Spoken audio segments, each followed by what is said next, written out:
Irmãos, com a paz do Senhor, é um prazer estar de volta para estudarmos mais uma lição da Escola Bíblica Dominical. Desta feita, a lição, cada dia melhorando um pouco mais, com certeza realizou na vida do nosso pastor. Vamos orar agradecendo a Deus por esta rica oportunidade e pelo privilégio de poder estudar um pouco mais a palavra do Senhor, que é exatamente o alimento para a nossa alma, é o que estrutura a vida cristã, né? É o que nos sustenta em tempos de crise, dificuldades, como estamos enfrentando aí a pandemia que está assolando a humanidade inteira. Vamos confiar no Senhor e vamos buscar o Senhor constantemente, porque Ele é o nosso refúgio, a nossa fortaleza, o nosso socorro, bem presente na hora da angústia. Curva a sua cabeça e ore comigo. Maravilhoso Deus, Pai nosso que estás nos céus, nós agradecemos por estarmos mais uma vez reunidos aqui, ó Deus, para estudarmos a Tua palavra. Senhor, os Teus filhos, à distância, em seus lares, mas, Senhor, estamos agradecidos pela participação de cada um. Pedimos que o Senhor possa abençoar de maneira que nós possamos compreender a Tua vontade para as nossas vidas, através do estudo e do conhecimento da Tua palavra. Pai eterno, nós oramos pelo nosso irmão Moisés, que se encontra hospitalizado. Senhor, tenha misericórdia, estenda Tuas mãos e usa, Senhor, os médicos e as medicações para que ele possa ser restaurado ao convívio da sua família, da igreja, e que ele possa glorificar o Teu nome por este grande milagre. Te agradecemos, Pai, pela restauração do Teu servo, pastor Levi, da sua Estânia, sua filha, irmã Lia, que ambos enfrentaram, Deus, esta doença e, graças ao Senhor, estão voltando todos para a sua vida normal, de família, de igreja, de ministério. Te adoramos, Pai, por esta benção e pedimos que o Senhor nos ilumine para falarmos da Tua palavra, em nome de Jesus. Amém. Meus amados, então, hoje nós vamos estudar sobre o ministério de profeta. O textuário da nossa lição é o 1 Coríntios, capítulo 12, versículo 28, que diz assim: E a uns pôs Deus na igreja, primeiramente apóstolos, em segundo lugar profetas, e em terceiro doutores, depois milagres, depois dons de curar, socorros, governos e variedade de línguas. Bem, o profeta é fundamental para a Igreja de Cristo nos dias atuais. Nós vamos hoje analisar esse dom ministerial, que é o dom ministerial de profeta. A nossa leitura bíblica em classe encontra-se na primeira epístola do apóstolo São Paulo aos Coríntios, no capítulo 12, dos versos 27 ao verso 29, e depois aos Efésios, capítulo 4, verso 11 ao verso 13. Então, vamos a 1 Coríntios, capítulo 12, versos 27, 28 e 29. Diz assim: Ora, vós sois o corpo de Cristo e seus membros em particular. E a uns, pois Deus na igreja, primeiramente apóstolos, em segundo lugar profetas, em terceiro doutores, depois milagres. Deus, a varão perfeito, à medida da estatura completa de Cristo. Meu querido irmão, você que está ainda com a sua Bíblia aberta e está nos acompanhando neste estudo que ora iniciamos, queremos dizer a todos que o objetivo geral desta lição de hoje é expor o desenvolvimento do ministério de profeta. Bem, sabemos que realmente a Bíblia diz que a lei e os profetas duraram até João, mas aí estava se referindo ao ministério profético do Antigo Testamento. E, claro que o Novo Testamento fala sobre os profetas do Novo Testamento. São semelhantes, mas com certas características diferentes entre os profetas do Antigo Testamento e os profetas do Novo Testamento. Vamos observar isso ao longo desta lição. Mas vamos, por ora, à introdução desta lição. Diz o texto de autoria do autor, né, deste comentário da Revista de Escola Dominical, o seguinte: a lição desta semana versa sobre o dom ministerial de profeta. Estudaremos alguns aspectos deste dom à luz da Bíblia, mas também considerando o contexto histórico e por Deus, que é uma referência à pessoa de Cristo, né, que é o fundamento da nossa fé. Mas a Bíblia também diz que os apóstolos e profetas constituem-se num fundamento da igreja, quer dizer, são pedras que estão colocadas numa posição mais próxima da pedra de esquina, né, que é uma referência à pessoa de Cristo, da igreja cristã. Muito bem, então o profeta fala mensagens espontâneas provenientes do Espírito Santo. Vamos primeiro analisar o profeta do Antigo Testamento. Então, vamos no primeiro ponto, que nós vamos analisar o conceito. Então, o profeta do Antigo Testamento era a pessoa incumbida para falar em nome de Deus. O Altíssimo fazia dele o seu porta-voz, um embaixador que representava os interesses do reino divino aqui na terra. E até mesmo a povos ou nações estrangeiras, como é o caso do profeta Jonas, por exemplo, né, que foi levantado, cuja capital era Nínive, e Deus o enviou para lá. O profeta, por exemplo, Naum, foi outro profeta que também dirigiu uma mensagem ao povo de Nínive. E assim nós vamos observar outros, Obadias e outros profetas, que não só falaram à nação israelita, como aos israelitas em geral, mas também às nações vizinhas, proferindo os oráculos divinos e até juízos contra os povos que realmente viviam ao redor do povo de Deus. Muito bem.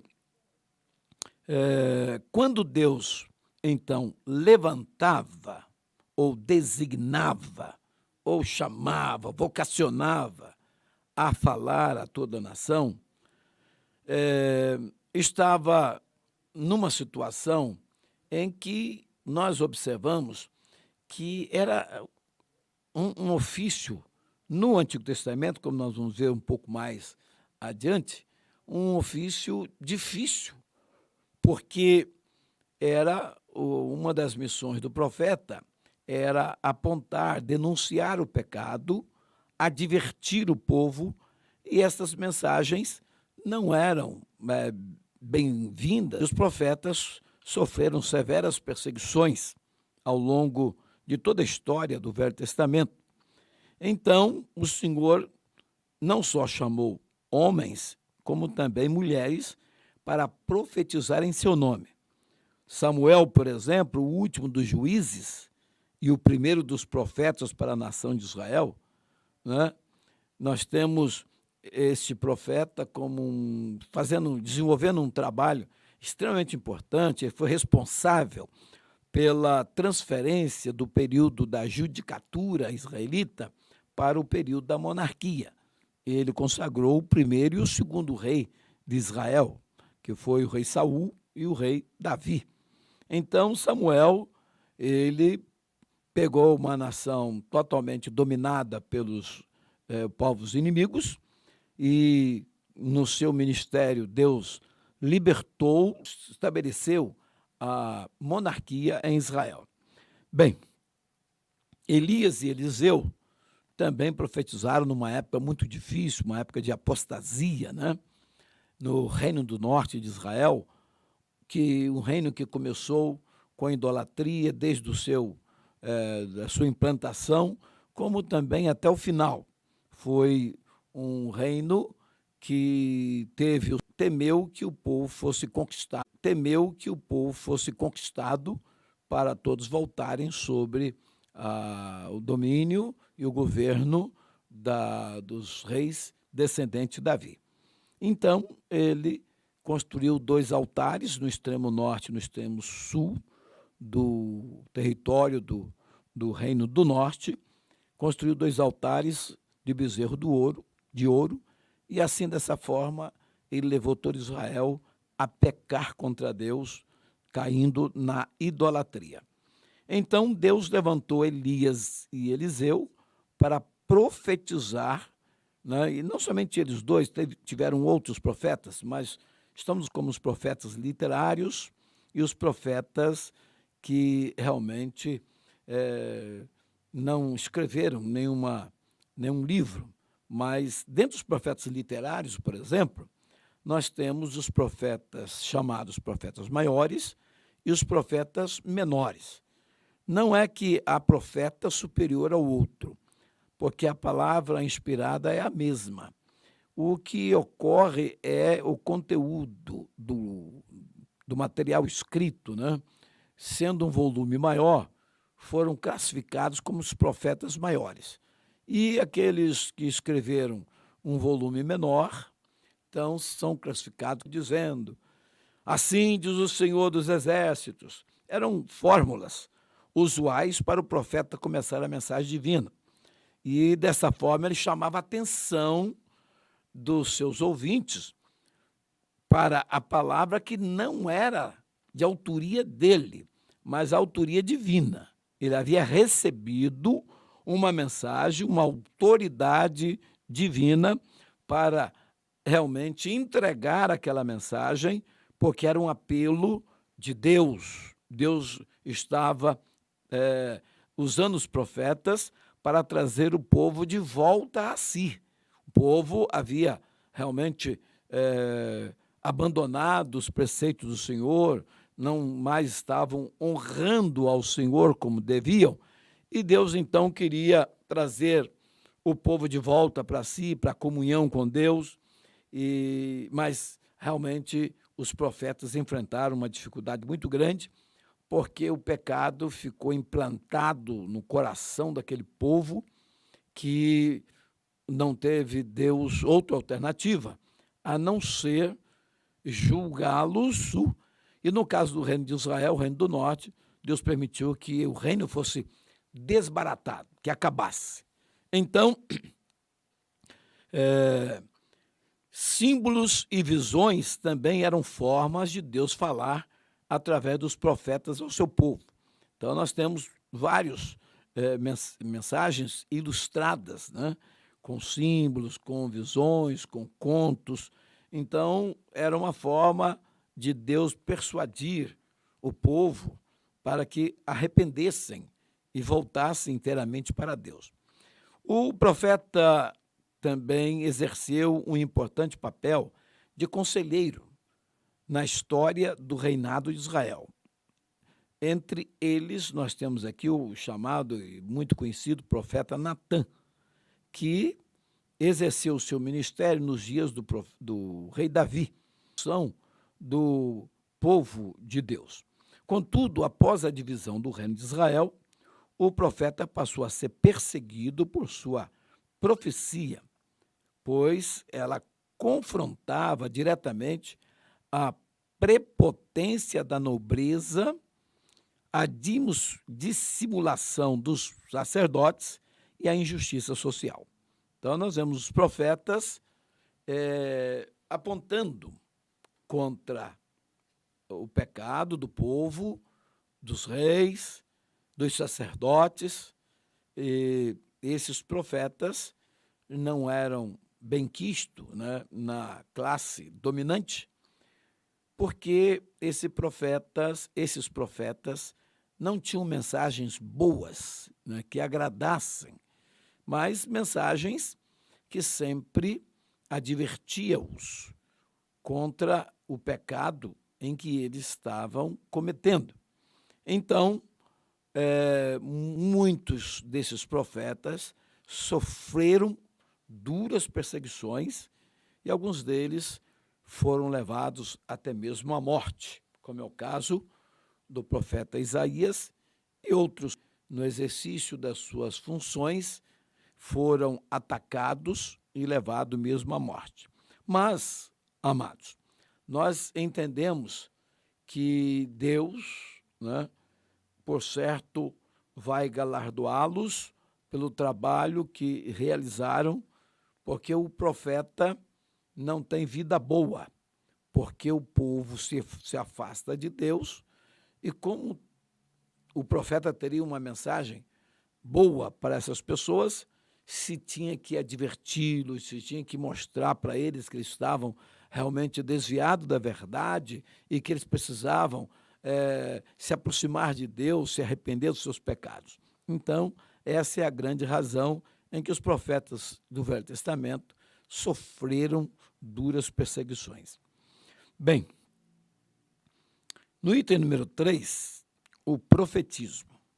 De acordo com o dicionário teológico, o profetismo foi um movimento que surgiu no período aproximado, tanto em Judá, nos 2 reinos,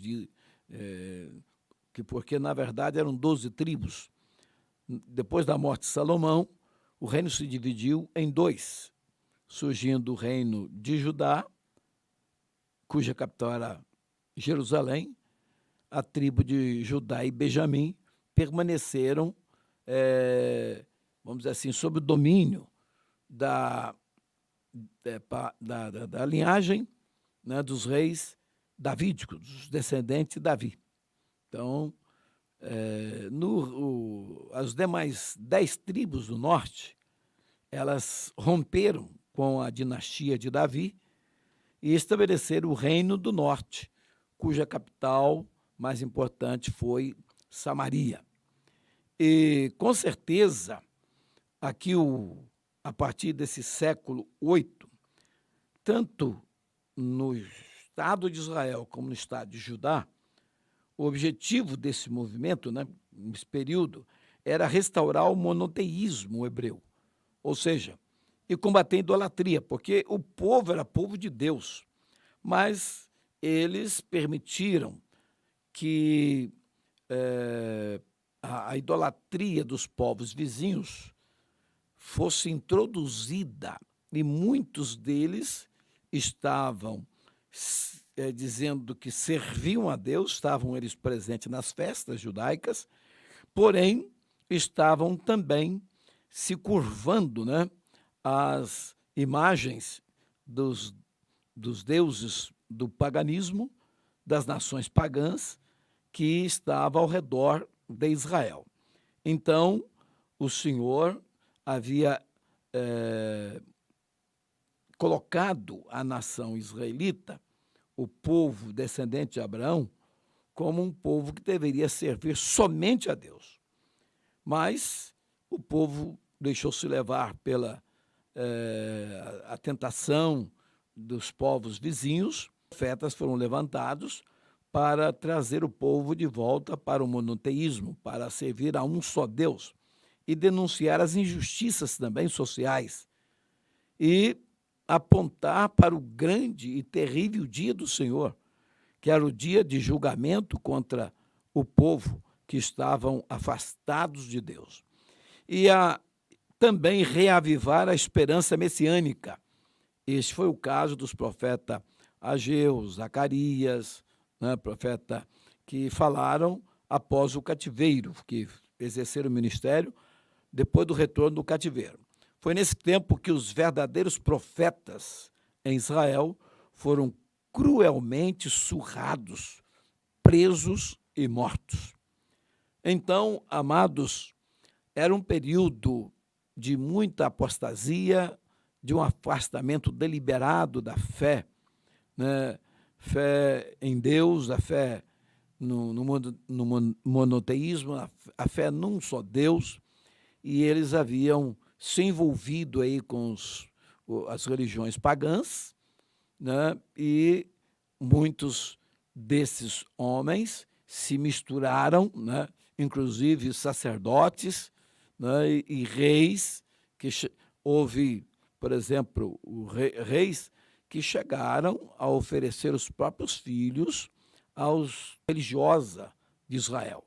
Basta dizer que na reforma empreendida pelo rei Josias, foi um período em que se fez uma grande descoberta, pois, ao restaurar o templo, acharam o livro da lei, que causou, assim, um impacto muito grande, tanto no rei como no povo, nos sacerdotes, porque o povo havia se esquecido da palavra de Deus, haviam perdido o livro sagrado e, nesse período, o livro foi achado. E então, essa é uma situação para todos possam ter a noção de como foi o abandono da casa de Deus, né? Como foi a apostasia, como foi as consequências do envolvimento do povo de Deus com o povo pagão. Muito bem, com relação a esse primeiro tópico, a síntese diz o seguinte: os profetas do Antigo Testamento falavam em nome de Deus, em primeiro lugar, para a nação de Israel e, em segundo, para os povos que estavam ao redor de Israel. Muito bem, vamos para o segundo tópico da nossa lição, que fala o profeta no Novo Testamento. Bem, como nós já falamos, a Bíblia diz que a lei e os profetas do Ele está revelando aí que o ministério profético do Velho Testamento se encerrou em João Batista, que foi o precursor de Cristo. Então, amados, o João, nesse caso, foi o último profeta do ministério profético do Antigo Testamento. Muito bem. E com relação ao profeta do Novo Testamento, nós vamos observar que, embora exista semelhança, mas as características são diferentes. Então, vamos observar que existe uma outra conotação com relação. Nós vamos falar sobre a importância do termo profeta no Novo Testamento. Como já vimos, em Efésios 4 e 11, são mencionados 5 ministérios que exerciam papéis fundamentais na liderança da igreja antiga, ou, por que não dizer, na igreja apostólica, a igreja do primeiro século, que é apóstolos, né? As funções, a função de apóstolo, de profeta, evangelista, pastor e doutor, ou mestre. Então, não por acaso, o termo profeta aparece na segunda posição da lista apresentada, tanto em Coríntios capítulo 12, verso 28, como nós já lemos, e em Efésios 4 e 11. Então, o profeta é identificado 3 vezes na Efésios como alguém que acompanhava os apóstolos. Está isso lá no capítulo 2 de Efésios, verso 20, capítulo 3, verso 5, e no capítulo 4 e verso 11.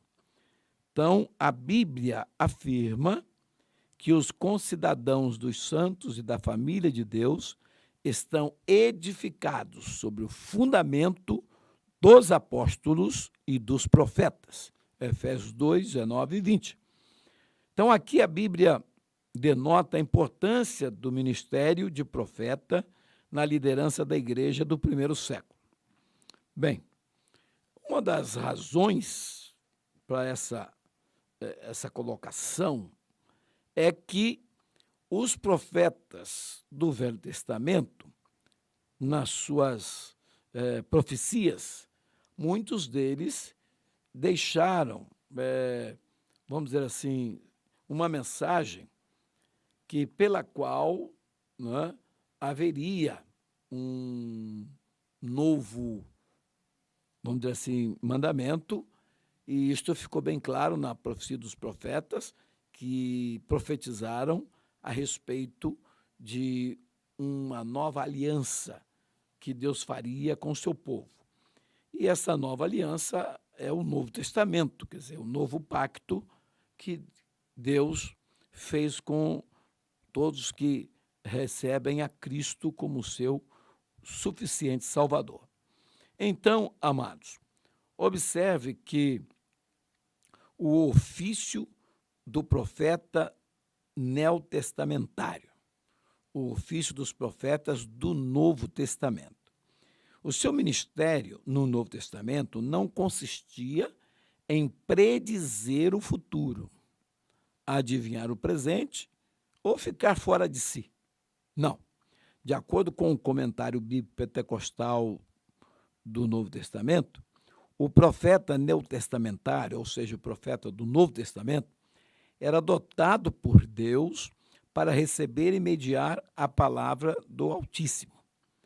Veja bem, eu quero aqui abrir um parêntese para mostrar aqui uma certa diferença que existia entre o ministério de profeta do Antigo Testamento para o profético do Novo Testamento.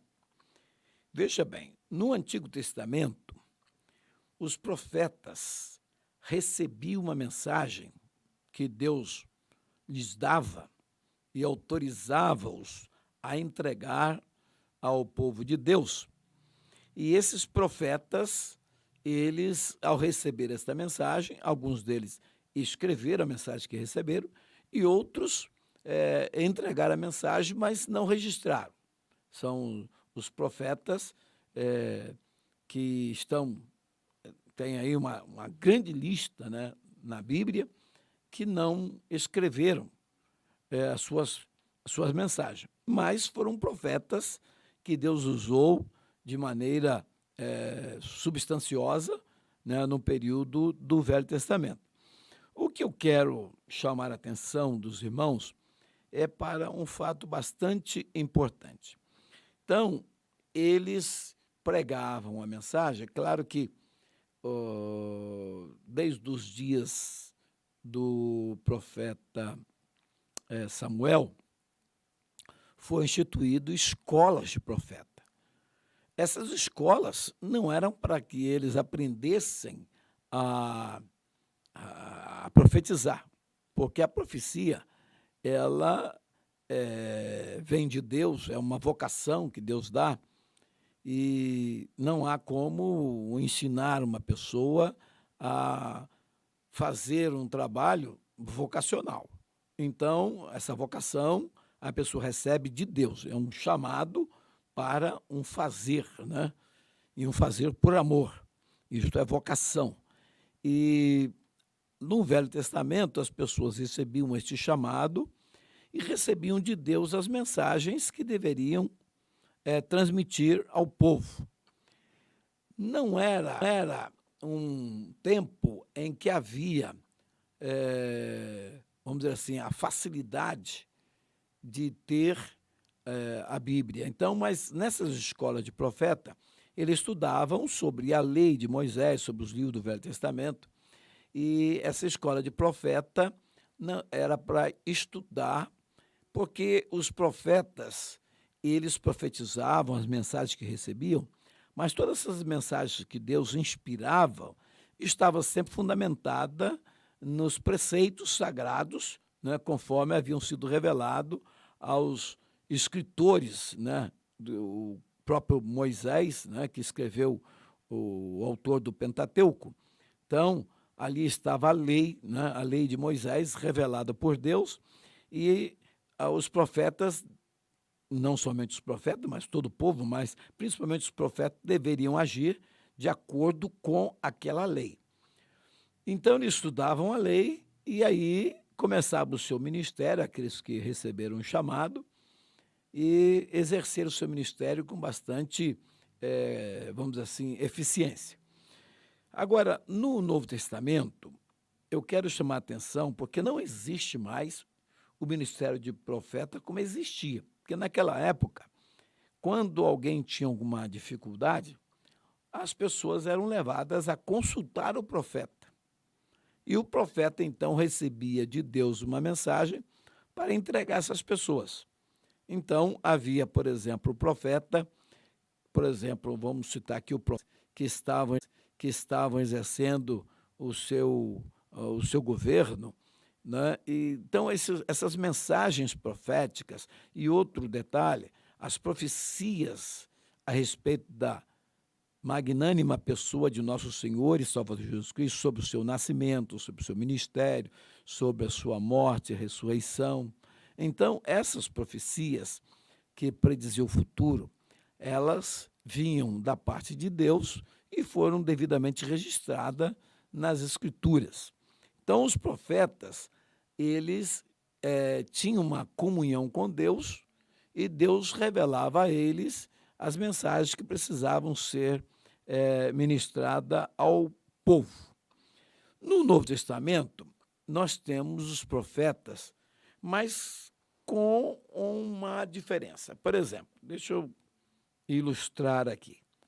No caso, por exemplo, na Escritura Sagrada. Então, como é que eu vejo a questão do ministério de profeta? Veja bem, você que é crente, que está acompanhando os cultos, as pregações dos pastores, dos evangelistas, você sabe perfeitamente que a mesma palavra que o pastor usa é a palavra que o evangelista usa. Mas todos em perceber a pessoa que tem a vocação pastoral e a vocação de evangelista. Por quê? A mesma passagem bíblica que um pastor vai pregar, a sua mensagem sempre será pastoral. Ela vai ser uma mensagem que tem vamos dizer assim, a conotação de um pastoreio.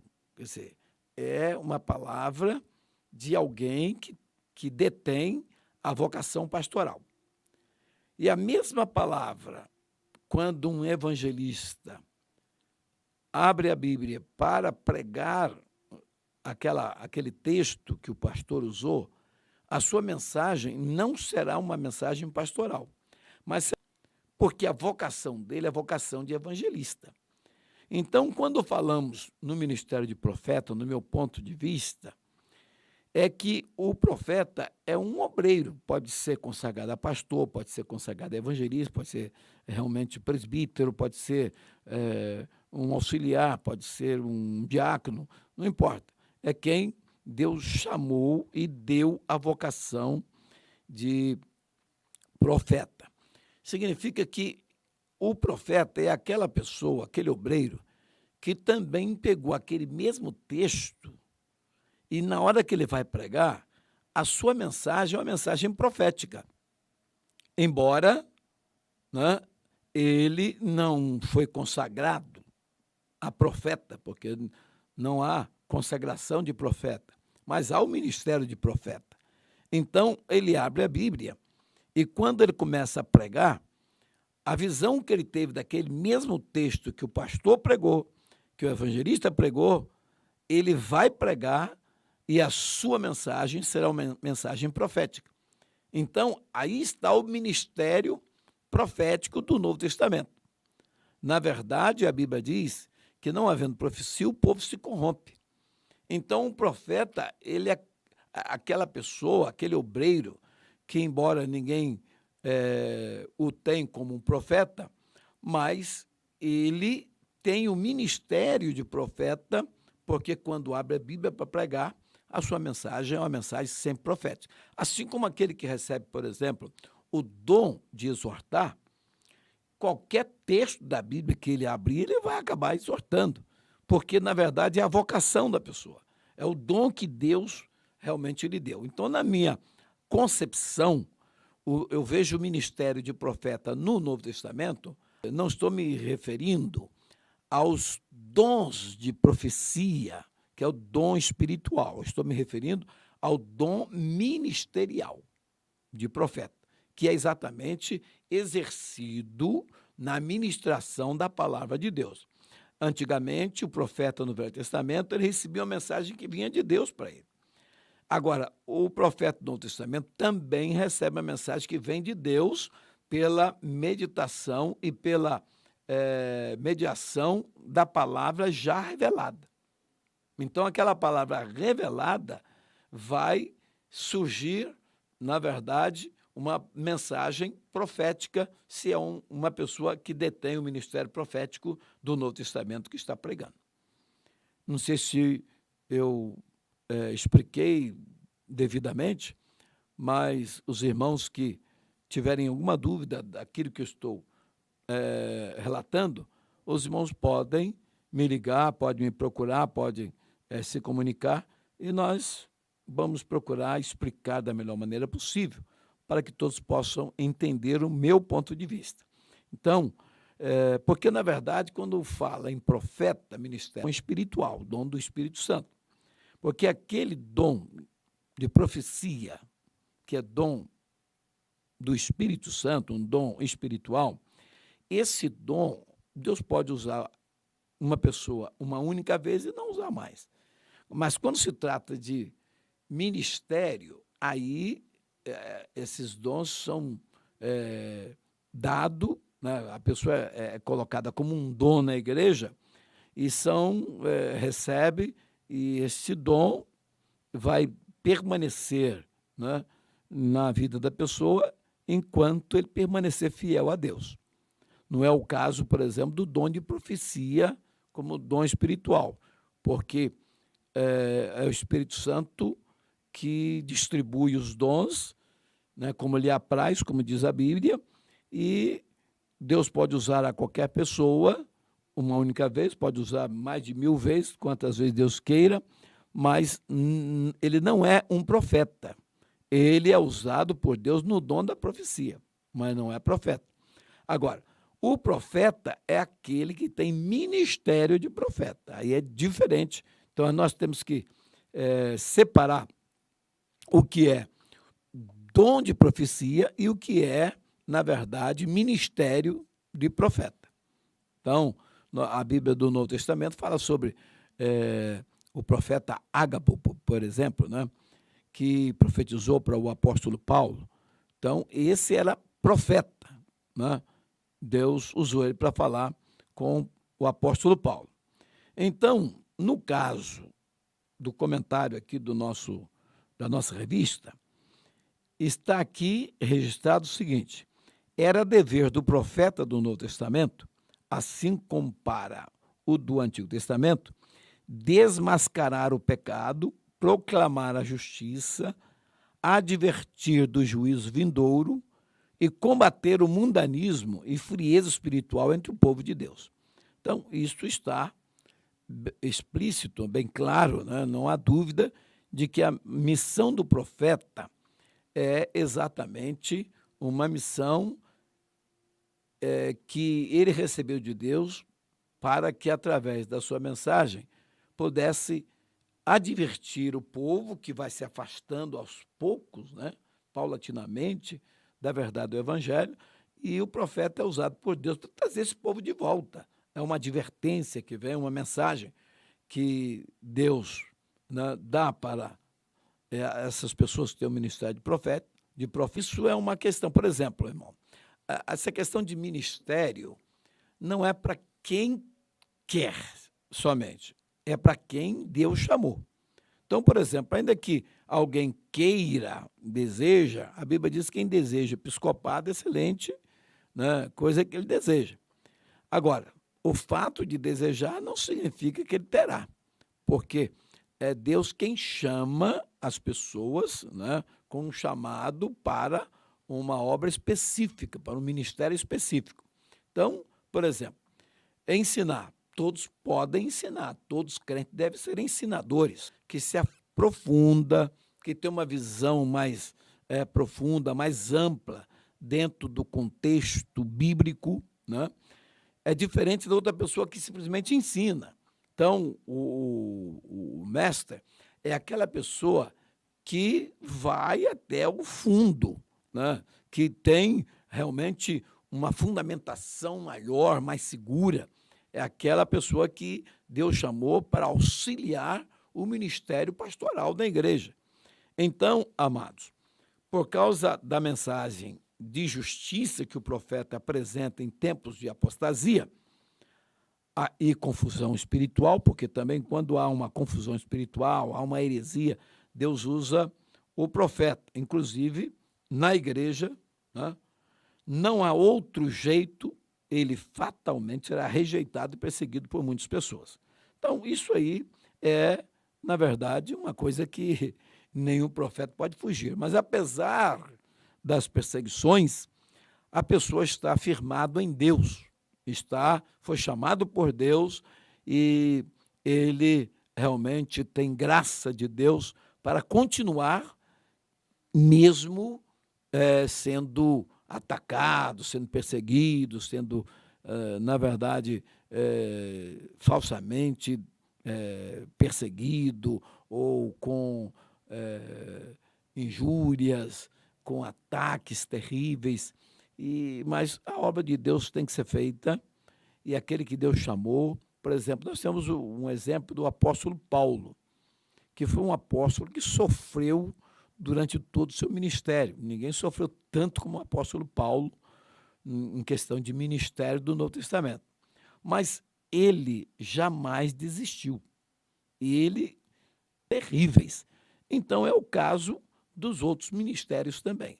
Na verdade, a graça de Deus sempre será suficiente para manter o obreiro que Deus chamou nas piores circunstâncias que ele venha a enfrentar. Então, a gente não tem dúvida disso. Então, o objetivo do dom ministerial de profeta, qual é o objetivo? A função do profeta no Novo Testamento é apresentada por Paulo no mesmo bloco de versículos em que ele menciona os 5 ministérios em Efésios 4, e 11 a 16. Ou seja, o profeta é chamado por Deus a levar a igreja de Cristo a uma plena cristão, onde temos muitas igrejas tidas por evangélica, mas de evangélica não tem nada. São pessoas que estão ali enganando as pessoas, dando uma interpretação totalmente equivocada, justamente tentando tirar alguma coisa do povo, mas não são pessoas que estão ali para trazer uma mensagem de Deus para aquele povo. Então, que os irmãos, né, saibam discernir o falso do verdadeiro. Ainda sobre o falso profeta, apesar de o falso profeta ser arrogante e iníquo, ele fala com grande eloquência, e isto basta para que ele seja tido como verdadeiro. Então, aí que está a enganação. Na obra, Assim Diz o Senhor, né, de John Bevere, diz que falsos profetas são aqueles que ministram em nome de Jesus nas nossas igrejas e conferências, os que partem o coração dos justos e que, embora o ministério seja apresentado em nome de Jesus, não é desempenhado pelo Espírito de Deus. Não tenha medo. Na autoridade do Espírito de Deus, acautele-se dos falsos profetas. Seja prudente, o Espírito Santo, mediante o Evangelho, te fará discernir a procedência desses enganadores. Não se deixe conduzir por eles. Então, uma das formas de conhecer o falso profeta é identificar a sua arrogância e a podridão dos seus frutos, frutos impróprios, né? Meus amados, a verdade é que há muitas pessoas que se intitulam de obreiros, mas, na verdade, ele tem objetivos que não são autênticos, que não são verdadeiros, que não são, vamos dizer assim, não procedem, né, dos ensinos da palavra de Deus e, com certeza, facilmente poderão ser denunciados porque são pessoas que não estão comprometidas com a verdade do Evangelho.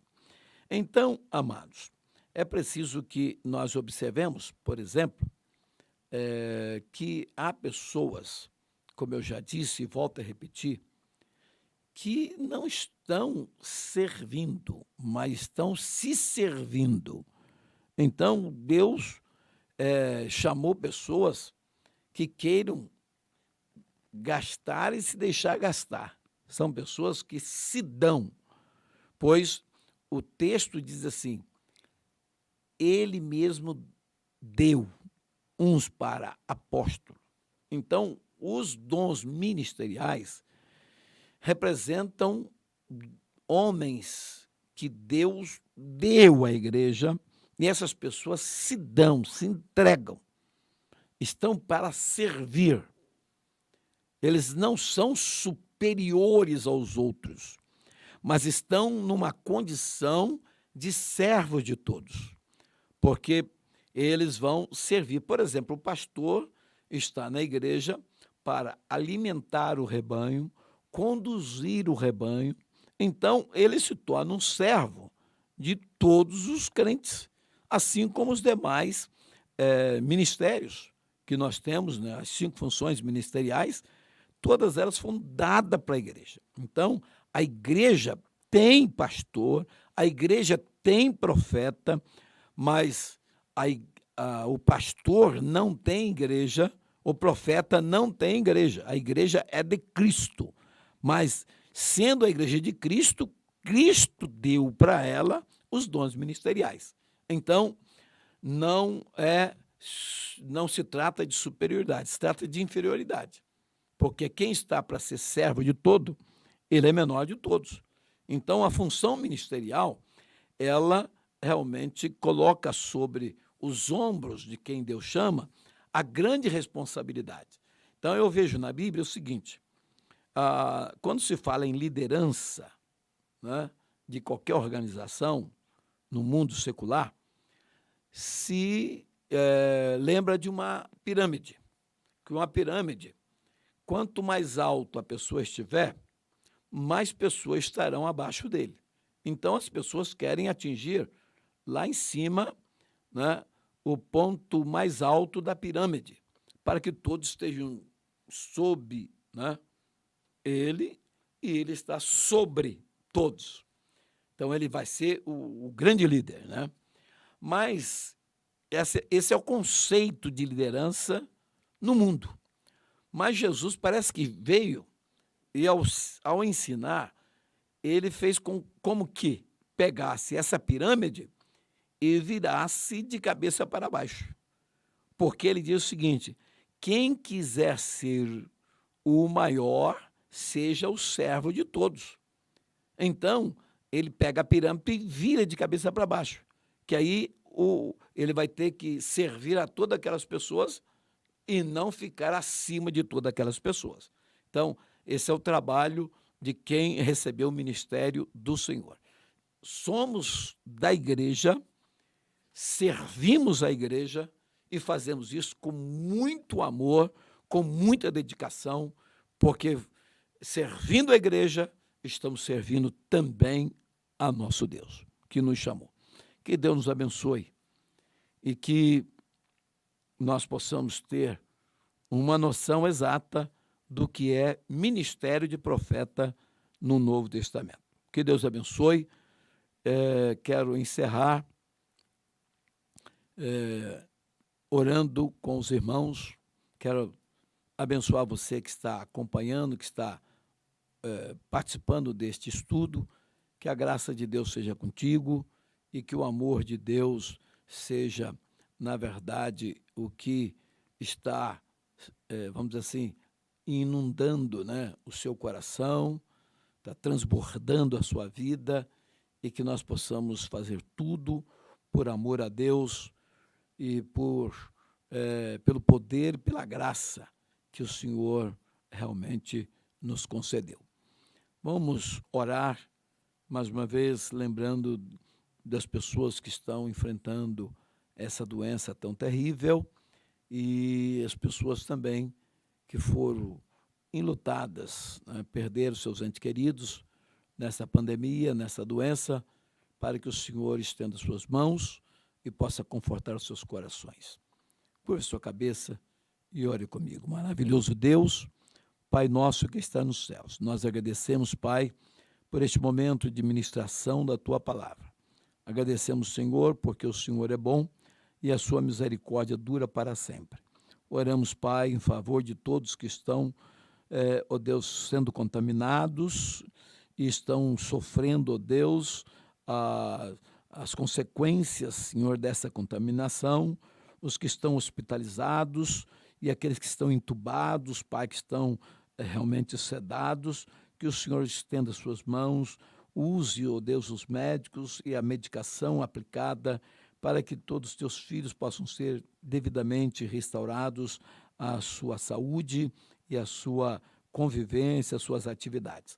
Pai eterno, oramos pelo nosso pastor presidente, pastor Levi Ferreira de Souza, a sua esposa irmã Tânia Pinheiro, também, ó Deus, a sua filha irmã Lia, que está também se restaurando, também o pastor Nascimento, Senhor, que foi acometido também por essa doença e teve uma sequela, ó Deus, no seu pulmão, mas que está já realmente restaurando a sua saúde. Peço, Senhor, que o Senhor tenha misericórdia, também do irmão Moisés e de muitos outros, Pai, que nós não temos conhecimento, mas que estão, ó Deus, acamados e adoecidos com esta terrível doença. Pedimos, Pai, que a Tua graça seja com todos, abençoe a todos os Teus filhos que estão ouvindo esta mensagem e que a graça do Senhor possa, Senhor, abundar em nossas vidas. Oramos, Pai, agradecidos